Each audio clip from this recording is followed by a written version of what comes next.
boats there, how to get in and out of the beach and so forth.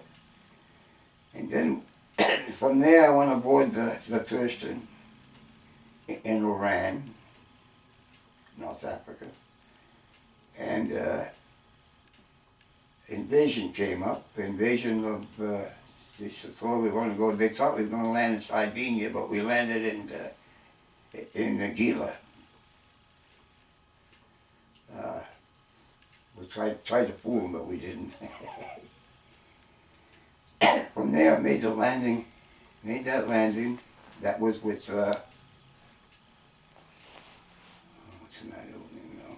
Well, what was your actual job? Were you driving the boat, or were you Yeah. one? You were the one that was driving. We'll call it a coxswain. They called it a coxswain. Coxswain, yeah. And made the landing at 3 o'clock in the morning.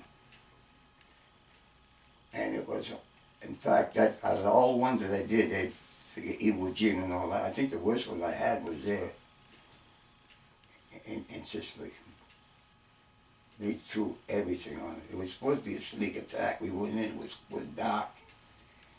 And all of a sudden they shot in those flares, and they lit us up better than day. It was terrible. And all hell broke loose. And I was there for a week. We unloaded the troops. Then we unloaded the cargo, whatever they needed, their food, ammunition, whatever we had on the ship. It'd take about a week to unload it, you know. So then we came back into North Africa, and we went into Oran. We just got in the harbor, and we had we were in the harbor, and my little boat, it would happen a lot because the propeller was broken, was bent. So therefore they hoisted me aboard ship, which I was up high. You know, when the ship is in the harbor, you're up high. And I was on the boom, way up high, when that happened. And I figured, Jesus, I got to get down. I can't stay up there. I get at least hit with scrapple, you know. It was an awful raid. They hit the superstructure to kill all the officers. Well, anyway, I shimmied down the cable, the greasy cable, and I ran under the superstructure, so I wouldn't get hit with shrapnel anyway. That was the end of that one there, and then that ship there was pretty well banged up, so they repaired it enough to go back home. So we went to Algiers, and from Algiers, they left that ship, the Thurston left to go back to the States. And here we are, all ready to go. They had lifted the anchor. The anchor was coming up even. Sail out. Special machine anchor detail, we call it. And they called for 4 boat crews to apply it on the quarterdeck immediately. And guess what? One of them was mine. So we transferred, instead of going home, I transferred from there onto what they call the Stanton. And we watched that ship go off, and we're almost crying, we wanted to go home. Yeah. Well, anyway, it got as far as not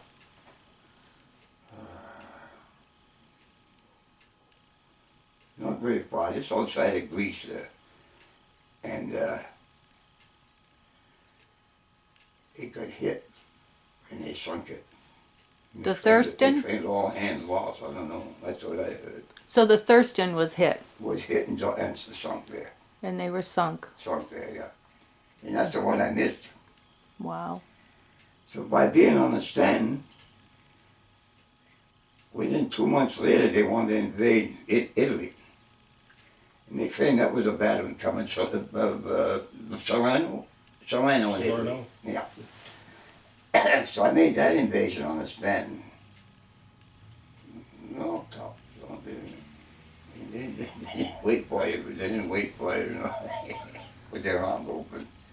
Well, anyway, I made that one, and let me see. From there, we came back to the States. Yeah, came back to the States. I had a month leave, and while I was there, I got a call at home. And it wasn't a call; it was a letter to meet a ship in Portland, Oregon. I said, what are they doing? What on the East Coast?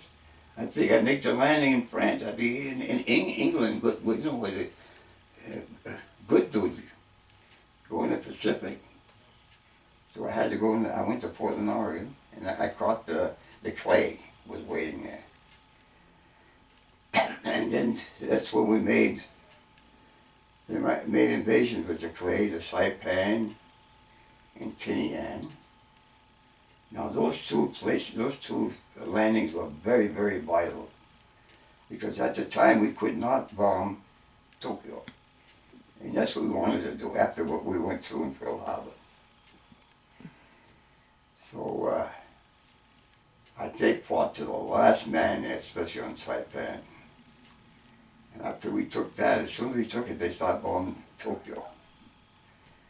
So from there. So you were victorious at Saipan. Oh yeah, we took it. Oh yeah. We lost a lot of men, Oh yeah. And your job was to keep driving them in and out from the ship to the shore. We made the landing, and then we empty our ship. That was our job. Yeah. About a week and a half. So how many people were carried on your ship when you landed? Well, a couple thousand. A couple thousand fit on your boat, and you would bring it in? Yeah. And what about the landing craft that you drove? How many go in there? How many on the ship? No, not on the ship, but on the landing craft that you drove. Yeah. How many? 36. 36. 36, yeah. 36 go there. And let me see. And from there we went to the Philippines. There I made 2 landings, one in Leyte and one in Mangaingao. And like I told your husband, after that, Iwo Jima came up, and I was on the Clay. Imagine that, they took me off the Clay, put me on the Knox. The Clay they came back to the States. Really? The Knox made the landing in Iwo Jima, so I was on the Knox. And I came back after that. So that was my landings. That was my landings on the ship. How did you feel while you were driving it? What do you remember about all of that duty? I did my duty. I'd get awful nervous at times, but I always did what I had to do. I'd see times you get so nervous you couldn't spit. If you're going in the beach, we went in and wave. They call it a wave. 6 boats. And it's only made out of wood. Joint steel is that ramp that goes down with the runoff. Mm-hmm. And when a shell hits that, especially like, anyone, the Germans had that 88, that famous 88, oh my goodness. But when we hit one of those, all you saw was black smoke. And he's right next to you. You better keep going. You're not going to turn around. So that's, you kind of drive to the mouth of there, you know. But I was lucky, either lucky or I did it right. What happened is, the main thing, and they always picked a day that was really rough to land, so they couldn't see you as well. The boats were not like that. Even they did that in France even. So anyway, the rougher it is, the harder it is to land those troops. Because that boat is going all kinds of ways, you know. And you had to go in, the stern had to be facing the ocean. If you went on the side, you had to stay there, because the propeller would dig in the sand, see, and it would loosen the sand, and that's how you got out. But you had to have that, it had to be facing the ocean, otherwise you wouldn't get out, you'd stay there. They call that broach, the boat was broach. So it was broach, you had to stay with your boat that happened. But mine never broke, so I got it out, see? So And, was your boat hit at all the times that you performed your hit mission? by, I never got hit by a large shell. Wow. We had a lot of bullets hit it, yeah, full of holes, but we didn't hit. If I hit a large shell, I wouldn't be hit. Like I say, it was all wood, So anyway, that was my job there. And from there, let's see. Oh yeah, I didn't end right there, that's for sure. You lost a lot of friends, right? Yeah, oh yeah. Lost a lot of friends. Yeah, Didn't come back. and a lot of troops that I met. Sometimes we'd have them aboard ship for a month or so. So you get You to know get to them. know those You guys. get to know them, then they didn't Oh come yeah. back. They didn't come back. So anyway, let's see after that. Oh yeah. Let's see. Just a minute. After that. You were talking about Iwo Jima and being on the Knox. Yeah, well, I went through that. What do you remember about Iwo Jima? All the landings were about the same. Same routine. You saw the flag go up at Iwo Jima? But that I saw, yeah. Going in after the second day, I said, look I told the crew, we have a boat crew of 4 men. I said, look they're on top here, they're putting the flag up. That's what I said. Never thinking I was going to be as popular as it is, Right. It was only they had it on a little stick and they put it up. It wasn't a nice looking flag. But then they did it again the second time to make it look better for the cameras and stuff like that. Well, yeah, but that's one you see now. It's a nice flag. It's altogether different. Right. But all they had was it was just put on the stick and pressed in there. And let me see. From then on, we came back to the harbor, Oregon, and from there. From there, I called my wife up. I wasn't married, my girlfriend. I said, come on down, we'll be here for a while. I said, we'll get married. So she quit her job and everything. They signed, they gave us some money, everything. All of a sudden, we looked on the docks and it was full of troops, Marines. There was 2,000 Marines ready to come on our ship. They sealed the ship. We couldn't get off. Is this in Portland, Oregon, or is this? Portland, Oregon.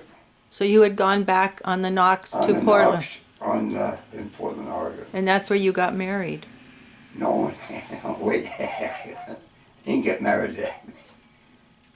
From there, we loaded up with the troops, and we shoved off. So we were gone 3 days, and we're headed for Japan. It was a large convoy. It was like a city going towards there. There's so many ships. We have a lot of ships, Everything you can imagine, battle wagons and cruisers and cargo ships, everything, the whole works. And we're gone 3 days, and they dropped the atomic bomb, then they dropped the hydrogen bomb. Of course, the war ended. So we turned around, come back into San Francisco. But they wouldn't let us ashore. They dropped the anchor outside the harbor. And they were having a ball out there. They were celebrating the end of the war. Yeah. There was confetti they claimed halfway up your belly. On Market Street, they were having a ball, but they wouldn't let us ashore. There was too many as it was. Why wouldn't they let you ashore? There was enough reason how without us being there. Is that right? Yeah. So you actually saw the bomb go down? I mean, the effects of it? Oh, no, it had nothing to do with that. We were 3 days off. It would have taken, to go all day, would have taken at least a week anyway, before we got up there. Yeah. But if they hadn't dropped that bomb, you would have been We invading would have Japan. made the invasion of, And a lot of people would Japan. have died if it wasn't oh for that. my goodness, come to find out they had those what they were using those kamikazes. Yeah. And they were hitting a lot. And they were either after us or the aircraft carriers. I forgot to put that in there. That was their meat. Of course, if they knocked off a troop carrier.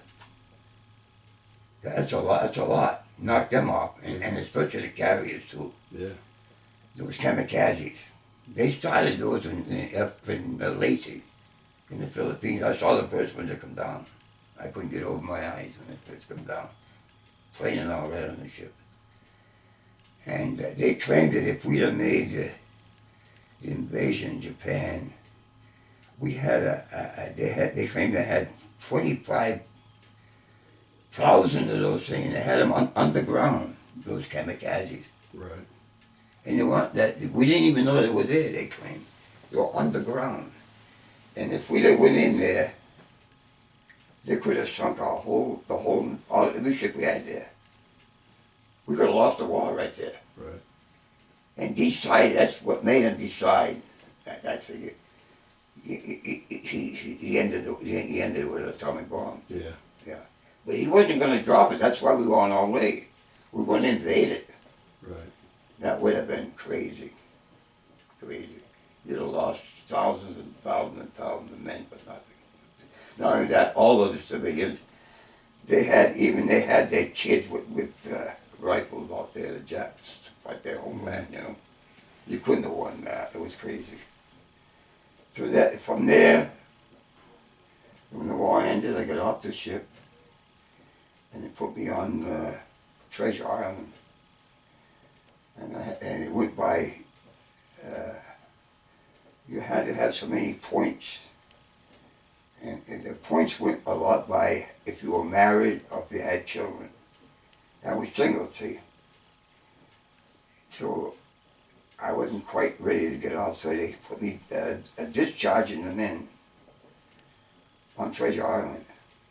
They'd come off the ship by the thousands, and we had to name them. And had to send them to their nearest, like if they were from Boston area, they send them to Boston or Philadelphia, wherever they were from. And we had to line them up and put them on the trains, and off they went to. So I was there for a while, and then finally I got discharged. And I was discharged in Shoemaker, a little base there in California. And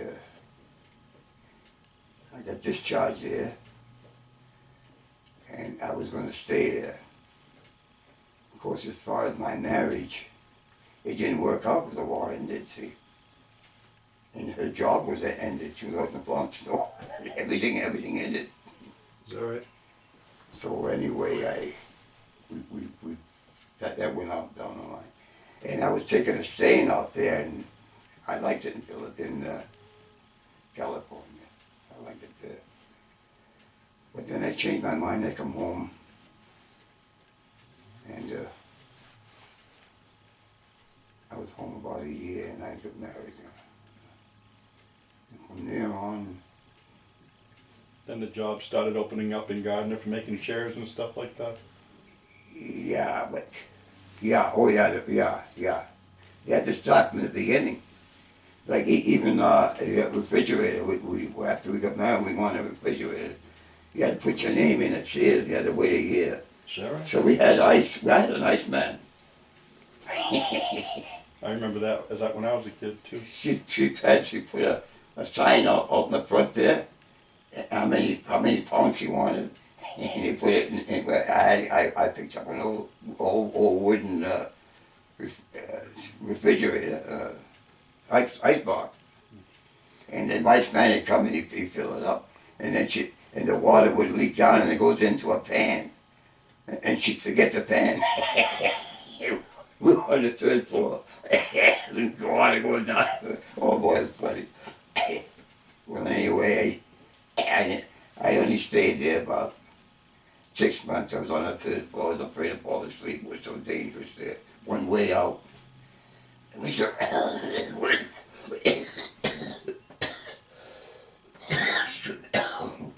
it was so cold.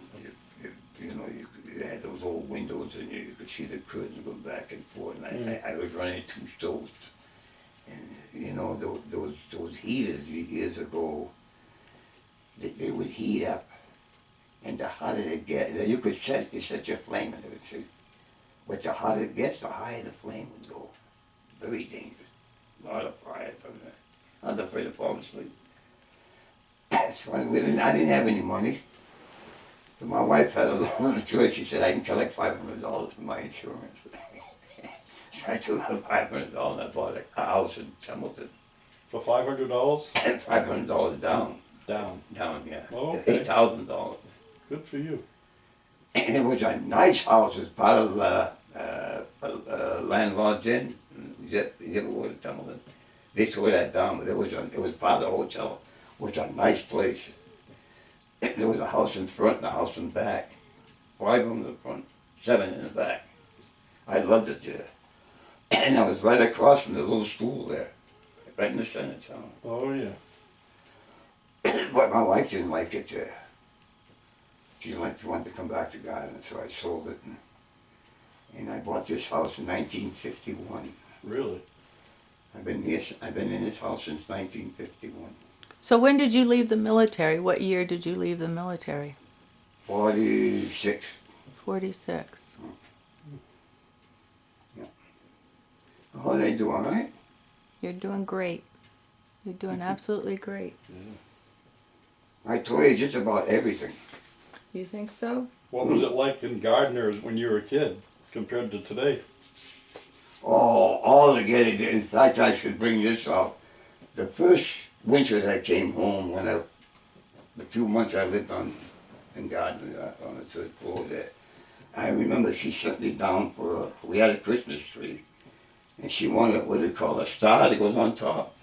Your wife did? Yeah, she said, go downtown and see if you can pick up a star for the top. And it was People's Hardware. It was a nice hardware. Oh, the square was so nice. It was full of stores. And it had snowed. It was just snowed a little bit, when I went down there. And they had the music playing. You could hear it all over the square. Honest, it was beautiful. Beautiful, beautiful. It isn't like now. Everything is dead. Everything is dried out and falling down. But you had a lot of, you had Sears and Roebuck was right in town. The shoe store, everything was right there. You have Goodnow Pearson's? Oh, we had Goodnow. Oh, yeah, we had a lot of business. And if you wanted a suit, there was 6 places where you could go for a suit. Wow. And then now you have to go to Pittsburgh. Oh, it was altogether different. It's hard to describe. But this was a nice place to live. And there was a lot of work. They never made big money here, but there was work. So what's your day of getting married? What was your anniversary to get married? What's your wife's name? Martha Kempe. Martha Kempe. Yeah. How did you meet her? During the war, I was on leave. The last day of my leave, she went bowling in Bowlerway on Main Street. Oh, yeah. With Haywood's in the league. And I was with a soldier friend. And there was a hi-hat there, right across the street, a little bar on there. Yep. I said, let's go in for a beer. I no more sat down and she came in with another girl. And she asked me for a light. So I gave her a light, I lit a cigarette. And I started talking to her. And she lived on the farm, way in Westminster, out in the woods. But the house was dilapidated, so she couldn't live there in the winter. She lived with her sister on Smith Street here, before. So she was living in Gardner here. And I made a date with her right off the bat. I said, I'm going to have to leave the following day, but I'd like to see her, So I did not see her. I saw her I met her in Hollywood there in Gardner, where the Hollywood used to be. It was on Parker Street. And then I left for the service, and we hardly didn't know each other. Because all the time I was overseas, the only time once in a while I'd get a letter with like a little note, because we didn't know each other. And one thing I never got much is letters. And it kind of hurts you when you're aboard ship. It's lonely aboard ship too, It's the days are long, the weeks are long, the months are long. Your mother and father never wrote to you? No, I never got letters. And the funny part of it is, here's that girl right there. See her picture up there that she got engaged? Yeah. I've had a letter from her since she left 5 years ago, every single week, and it's still coming. The only way I could get rid of her, I have to tell her, don't send any more. They come every Thursday, I let her come. How can you figure that out? If I had something like that aboard ship, I'd had a lot of letters. Wow. She's a sweetheart. She's married now. She's pregnant now, too. Yeah. Arkansas. Wow. You remember her? Mm-hmm. She's a nice girl. Quiet. Yeah, So you got married in a church, or did you get married by the Justice of the Peace, or? I was considered a Catholic. I didn't go to church much, but I was brought up a Catholic to please my folks, which I shouldn't have. I shouldn't have. They never did anything for me. They said, we'd like to, you get married Catholic. And she's a Lutheran. So instead of getting married as a Lutheran, any way I wanted, I felt bad after. She had to take lessons in the Catholic religion so I could get married, which was a